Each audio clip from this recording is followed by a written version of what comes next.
अस्सलाम वालेकुम दोस्तों।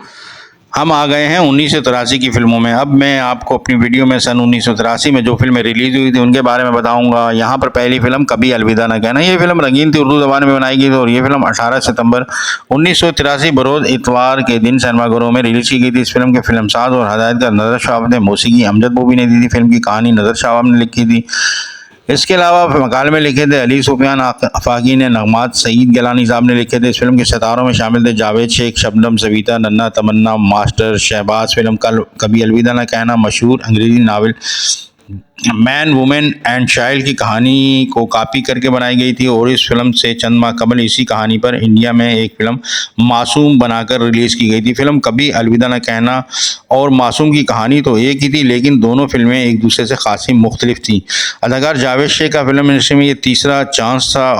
उनकी पहली फिल्म धमाका बुरी तरह से नाकाम हो चुकी थी। दूसरी फिल्म नो इंडो पाक और यूएई की मुश्तरक प्रोडक्शन थी। दूसरा किनारा वो भी नाकामी से दोचार हुई थी। इस फिल्म की मुख्तसर कहानी, फिल्म में जावेद शेख का नाम नईम होता है। वो एक शौक चंचल क्लिंटरा नौजवान होता है जो एक इश्तहारी कंपनी में एक अच्छे ओहदे पर काम कर रहा होता है। उसकी मुलाकात शबनम नाहिद से होती है। वो खुद को एक गरीब लड़की जाहिर करती है।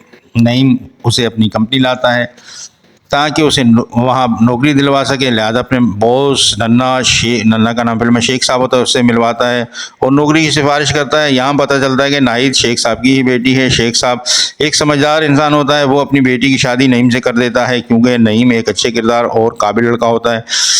इस दौरान उनकी दो बेटियां बहुत पैदा होती हैं। नईम बहुत खुश होता है, लेकिन उसके दिल में लड़के की ख्वाहिश होती है। लेकिन यही डॉक्टर हनीफ नईम को बताता है कि नाहिद अब कभी मां नहीं बन सकेगी। नईम इस बात को दिल में ले लेता है। नाहिद को नहीं बताता है, लेकिन नाहिद के दिल में भी बेटी की ख्वाहिश होती है। दोनों खुशगवार ज़िंदगी गुजार रहे होते हैं।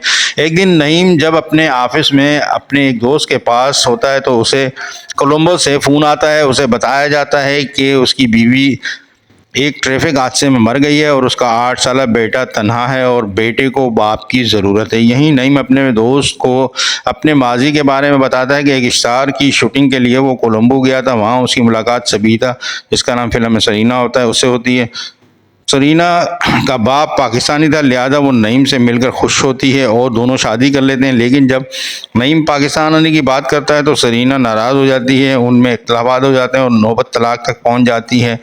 नईम घर आकर सारे हालात नाहिद को बताता है, लेकिन इस बात पर नाहिद सख्त नाराज़ हो जाती है। लेकिन नईम उसे मनाकर अपने बेटे नदीम मास्टर शहबाज को पाकिस्तान ले आता है। नाहिद नदीम के साथ तल्खी से बात करती है और उसके साथ सख्त रवैया रखती है, लेकिन दोनों बच्चियां उससे घुल मिल जाती हैं। लेकिन जब उनको पता चलता है कि नदीम उनका सौतेला भाई है तो उनका रवैया भी नदीम के साथ तब्दील हो जाता है। वो उससे लड़ने लगती हैं। नाहिद ये सब देखकर नईम को मजबूर करती है कि वो नदीम को वापस कोलंबो भेज दे। यही नदीम को भी पता चलता है कि जिस बाप के लिए वो तरस रहा था वो बिशरा उसका बाप है, क्योंकि नईम ने नदीम को नहीं बताया था कि वो उसका बाप है और बाप की नई ज़िंदगी में उसके लिए कोई जगह नहीं है। नईम नदीम को छोड़ने के लिए कराची आता है। यहीं नदीम की तबीयत ख़राब हो जाती है। वहाँ दोनों बच्चियों को भी अपना सौतेला भाई याद आता है और नाहिद भी अपने रवैये पर पछताती है। इधर नदीम इस कदर बीमार हो जाता है कि उसके बचने के चांस नहीं रहते। इस खूबसूरत फिल्म की मुकम्मल कहानी जानने के लिए आपको ये फिल्म YouTube में देखनी होगी। बहुत अच्छे फ्रंट के साथ ये फिल्म YouTube में मौजूद है। इस फिल्म में 7 गाने और उनके गानों ने अपने दौर में बहुत मकबूलियत हासिल की थी। इन गानों ने एक मेरा प्यार भी तू, जिंदगी भी है तू, इसके बाद आज है जुम्मा, कल हफ्ता है, परसों होगी इतवार, इसके बाद हम तो कहेंगे चुप ना रहेंगे, इसके बाद आया हूँ मैं तुझको लेने, मैडम नूरजहां का एक गीत, अपनी सांसों में तुझको बसा लूंगी, बहुत मशहूर, बहुत अच्छा खूबसूरत सॉन्ग था। इसके अलावा ये फिल्म जिन सिनेमाघरों में नुमाइश के लिए पेश की गई वो थे प्लाजा, कोहिनूर, रिलैक्स, नसरीन, अंबर, एरम, शबाना, शमा, मेहताब, सुपर, रूबी और ड्राइव इन नंबर 1 के अलावा फिर 2 सिनेमा हैदराबाद, कैप्री सिनेमा हैदराबाद। ये थी आज की वीडियो जिसमें मैंने आपको 1983 की एक फिल्म कभी अलविदा ना कहना के बारे में बताया। उम्मीद है आपको वीडियो पसंद आई होगी और आपने मेरे चैनल को अगर सब्सक्राइब नहीं किया हुआ है तो मेहरबानी करके आप मेरे चैनल को सब्सक्राइब कीजिए। इसके अलावा कमेंट करके अपने ख्यालात का इजहार ज़रूर किया कीजिए।